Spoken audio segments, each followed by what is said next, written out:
જાણવું છે તમારે કંઈક નવું જાણવું છે તો યોર્સ પોડકાસ્ટ ગુજરાતી ક્લિપ્સ લઈને આવ્યું છે તમારી માટે શોર્ટ્સ ક્લિપ. તો કોમેન્ટ અને સબસ્ક્રાઇબ કરવાનું નહીં ભૂલતા.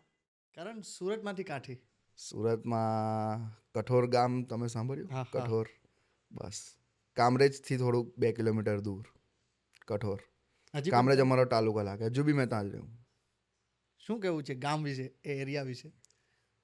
ગામ ગામ એકલા અમારી જાન છે. ગામડામાં જ રહેવું છે એન્ડ છેલ્લે સુધી ફ્યુચરમાં મુંબઈ શિફ્ટ થવાનું થયું તો નહીં થવાય. મુંબઈ નહીં જવાય. સુરત નહીં છૂટે, ગુજરાત નહીં છૂટે મારાથી. શું વાત છે? એ જીવ છે. ગુજરાત જેવું છે. સુરત માટે કેવું હોય તો શું કેવું છે? સુરતનું જમણ ને કાશીનું મરણ. ઓહ, સુરતમાં કઈ જગ્યાનું ફૂડ ભાવે છે સૌથી વધુ?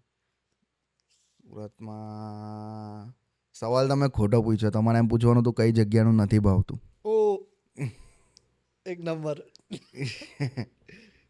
ખાવસા, ફેવરેટ આલુપુરી, ફેવરેટ હા, ખમણ. ખમણ, ઢોકલા, લોચો, ખમણી બધું ફેવરેટ. વાહ. અને તમારી સાઈડનું બીજું શું વખણાય? અમારા સાઈડનું મગની દાળના વડા શું વાત એક નંબર. હે? કારણ રેપર જ બનવું હતું? ના, એકચ્યુઅલી એમાં એવું છે કે મેં સિવિલ એન્જિનિયર છું. રેપર બનવાનો કોઈ મેં સાંભળતો બહુ પહેલેથી હિપહોપ, બટ એવું નહીં હતું કે મેં હિપહોપ બની જ જવા. પણ પછી 14 કે 15 યર્સનો હતો ત્યારે મને મ્યુઝિકમાં શોખ પડ્યો. હમ. પછી મેં ચાલુ કર્યું હમ. ને ધીમે ધીમે મેં સોંગ્સ બનાવવા માંડ્યું. ગમતું બહુ, પણ કરવાનું વિચારેલું નહીં. હમ. એવું છે. એકચ્યુઅલી એક સિવિલ એન્જિનિયર છું પહેલાં. હમ. આજુબાજુમાં કોઈ જગ્યાએ એવું વાતાવરણ કે એવું ના, atmosphere કોઈ હતું ખરા વાતાવરણ મ્યુઝિકનું? ના, કઈ મ્યુઝિકનું વાતાવરણ નહીં. મારી આજુબાજુ તો ફૂલ ગામડા. હજુ બી પબ્લિક એકદમ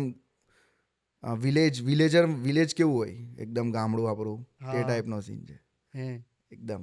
તો ત્યાંથી આ વિચાર અને આમાં આવું? એકચ્યુઅલી એમાં એવું છે કે મારા પપ્પાએ મને એક લેપટોપ લઈ આપેલું. હમ. મારા પપ્પાનું જ હતું, ફાધરનું. તો લેપટોપ મેં એક આલ્બમ હતી એક હિપહોપ આર્ટિસ્ટની. એનું નામ છે બોબી રે, એડવેન્ચર ઓફ બોબી રે. યુએસએના બહુ સારા રેપર છે. તો એમની મેં પહેલી કેસેટ સાંભળેલી આખી. ત્યારથી મને બહુ ઇન્ટરેસ્ટ પડેલો હિપહોપમાં. હે? ને ત્યારથી પછી મેં ઇન્વોલ્વ થઈ ગયો. મેં ડિસ્કવર કર્યું શું છે હિપહોપ, શું નહીં. કેટલા વર્ષ?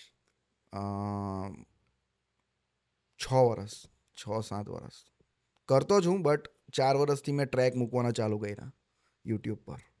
તો એવું ક્યારે વિચાર આવ્યો કે હવે માર્કેટમાં મારે ઉતરવું જોઈશે, કે હવે મારે મૂકવું જોઈશે? મારું એક સોંગ આવેલું સ્ટ્રેટ આઉટ ઓફ સુરત કરીને, એટલે હિદ્દો સુરતથી એમ હા. એનો મિનિંગ. તો ત્યાર પછી મને લાગ્યું કે હવે મારે પ્રોફેશનલી પણ આને કરવું જ જોઈએ એમ.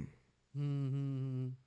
વિચાર તો બહુ પહેલેથી હતો, બટ ત્યારથી મને એમ થોડુંક એન્કરેજમેન્ટ મળ્યું કે હવે ભાઈ કરવું પડશે.